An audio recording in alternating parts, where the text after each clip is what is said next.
Kung gusto nyo ng basketball shoes, New Kyrie Antawan. Mabibili lamang sa halagang 2,199. I-click lamang ang link sa comment section. Patuloy ang men's basketball sa Olympic Games Paris 2024 noong Martes ng July 30 sa 4 na kapanapanabik na laro sa Pierre-Mauroy Stadium sa Lille.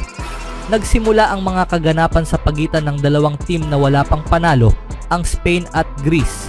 Natalo ang Spain sa Australia sa kanilang nakaraang laban, habang ang Greece ay hindi nagtagumpay sa kanilang second half comeback laban sa Canada. Muling nanguna si Santi Aldama sa scoring para sa Spain. Gumawa ng 19 points sa kanilang panalo na 84-77. Si Giannis Antetokounmpo naman ay nagpakita ng malakas na performance, gumawa ng 27 points at 11 rebounds. Sa ikalawang laro ng araw ang Canada laban sa Australia.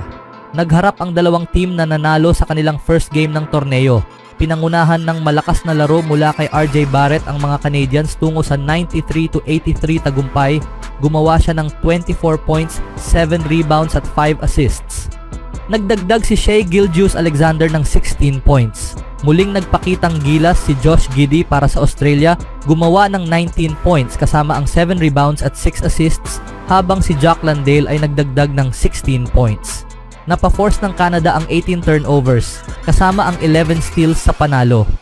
Nakawala ang France sa panalo laban sa Japan sa pinakakompetitibong laro ng Paris 2024 hanggang ngayon. Walang team ang nagkaroon ng kalamangan ng double figures sa kahit anong punto at palitan ng lead at momentum ang dalawang team sa buong second half. Ang pinakamalaking play ng laro ay naganap sa huling segundo nang makonvert ni Mathieu Strazel ng France ang isang 4-point play upang ma-force ang overtime, kung saan humiwalay ang French team sa 94-90 na panalo. Nagtapos si Strazel ng 17 points at nanguna si Victor Wembanyama sa squad na may 18 points. Pinagsamang nagtala ng 53 points sina Kawamura Yuki at Rui Hachimura para sa Japan. Nanatiling walang talo ang Germany sa Paris 2024 sa komportableng 86-73 na panalo laban sa Brazil. Pinangunahan ng 20 points at 6 assists mula kay Dennis Schroeder. Nagdagdag si Isaac Bonga ng 15 points kasama ang shooting 3 of 4 mula sa deep. Si Yago Santos na gumawa ng 18 points sa 7 of 10 shooting mula sa field ang nanguna sa scoring para sa Brazil. Si Vitor Benite ay nagdagdag ng 17 points. At ngayon, ang group phase ng Men's Olympic Basketball Tournament Paris 2024 ay magpapalabas ng 4 na team habang 8 team naman ang uusad sa quarterfinals. Inaasahan na matindi ang kompetisyon batay sa antas ng talento na ipinapakita sa Paris. Sino ang nakapasok sa quarterfinals? Canada. Kailangang maghintay ang Canada ngunit nakapasok ang North Americans sa quarterfinals sa Game Day 2 matapos talunin ang Australia salamat sa panalo ng France laban sa Japan at Germany sa Brazil. Dumating ang mga Canadians sa Paris na may mataas na kumpiyansa matapos magtapos ng ikatlo sa FIBA Basketball World Cup 2023 para sa kanilang unang medalya. Pagkatapos ng unang paglahok sa Olympics mula noong 2000, ipinagpatuloy ng Canada ang kanilang streak ng sunod-sunod na top 8 finishes. Nakuha nila ang ika-4 na pwesto noong 1976 at 1984, ika-6 noong 1988 at ika-7 noong 2000. Germany. Nakakuha ng tiket ang Germany sa quarterfinals matapos nilang talunin ang Brazil kasunod ng panalo ng France laban sa Japan noong mas maaga sa araw na iyon. Ang Germany ay may record na 2-0 sa Group B at nakapasok sa Final 8 para sa dalawang magkasunod na Olympics. Unang beses na nangyari ito para sa bansa. Nagtapos ang Germany sa top 8 ng 3 beses, 1984, 1992 at 2021. Ang kanilang pinakamataas na pagtatapos ay ika-7 noong 1992. France. Nakapasok ang France sa quarterfinals ng 2024 Olympics matapos talunin ang Japan at nang talunin ng Germany ang Brazil sa bandang huli ng araw. Ang France ay may record na 2-0 sa Group B upang makapasok sa top 8 para sa ika-4 na sunod-sunod na Olympics matapos magtapos ng ika-6 noong 2012 at 2016 at nag-silver medal noong 2021. Ang 3 beses na silver medalist, 1948, 2000 at 2021, ay nasa Final 8 na sa pang-8 pagkakataon, quarterfinals. Sa parehong torneo, ang 12 team ay hinati sa 3 grupo, A, B at C, na may tig-4 na team bawat isa. Ang stage ng kompetisyon na ito ay nilalaro sa isang round-robin format. kung saan bawat team ay naglalaro laban sa lahat ng ibang team sa kanilang grupo, kabuang 3 games para sa bawat team. Ang mga team na nag-first at second place sa bawat grupo at ang dalawang pinakamagandang third place teams sa group phase ay makakapasok sa final phase. Ang natitirang 4 na team ay hindi na makikilahok pa sa kompetisyon. Final phase. Magkakaroon ng draw pagkatapos ng pagtatapos ng group phase upang matukoy ang mga pairing sa quarterfinals. Ang mga qualified teams ay hahatiin sa 4 na pots.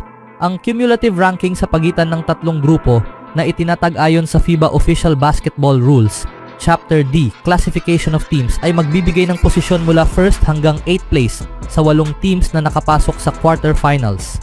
Ang Pot D ay binubuo ng dalawang pinakamataas na ranggo na teams, ang Pot E ng 3rd at 4th ranked teams, ang Pot F ng 5th at 6th ranked teams, at ang Pot G ng 7th at 8th ranked teams. Ang mga team mula sa Pot D ay itatapat laban sa mga team mula sa Pot G at ang mga team mula sa Pot E ay itatapat laban sa mga team mula sa Pot F. Ang mga team mula sa parehong grupo sa group phase ay hindi maaaring itapat laban sa isa't isa sa quarterfinals. Ang 4 na mananalo sa quarterfinals ay makakapasok sa semifinals, places 1 to 4. Ang mga mananalo sa quarterfinals na nilaro ng mga team mula sa Pot D ay hindi maaaring maglaro laban sa isa't isa sa semifinal games. Ang 4 na team na natanggal sa quarterfinals ay hindi na makikilahok pa sa kompetisyon. Ang classification ng mga team mula ika-5 hanggang ika-8 lugar ay itatatag ayon sa FIBA Official Basketball Rules. Speaking of Olympics, si Stephen Curry, star ng Golden State Warriors at Team USA Basketball, ay nagbigay diin noong Martes na siya at ang kanyang mga kasama ay hindi minamaliit ang kanilang paparating na laro laban sa South Sudan. Ayon kay Brian Windhorst ng ESPN, binanggit ni Curry ang isang pananaw na madalas na pinapaalala ng kanilang coach sa Warriors at Team USA na si Steve Kerr. Mayroon kaming tamang takot. Alam namin na hindi kami pwedeng mag-relax sa kahit anong laro at isipin na mananalo ka. Makatarungan ang takot ng mga American dahil tinulak sila sa kanilang limitasyon ng South Sudan sa isang exhibition game noong nakaraang buwan na muntikan ng matalo sa isang razor-thin 101-100 na panalo. Kung hindi dahil sa kanilang nakaraang laban, maaring naging madali para sa Team USA na baliwalain ang South Sudan, lalo na't ang bansang ito ay unang beses pa lang sasabak sa men's basketball sa Olympics.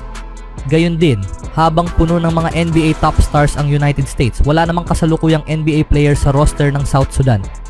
Gayunpaman, mayroon itong mga player na may karanasan sa NBA, kabilang sina Wenyan Gabriel, JT Thor at Marial Shayok, na lahat ay hindi bumigay sa pressure ng pagharap sa Team USA sa isang exhibition setting.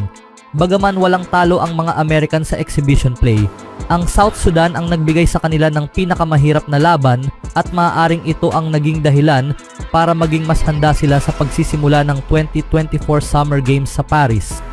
Ano ang masasabi niyo mga kaibigan? Always do it on my own, so I gotta get through it. And the only thing I know is to love what I'm doing. Never give up, never slow, till I finally prove it. Never listen to the no's, I just wanna keep moving. Keep my head up when I act, head up, that's a fact.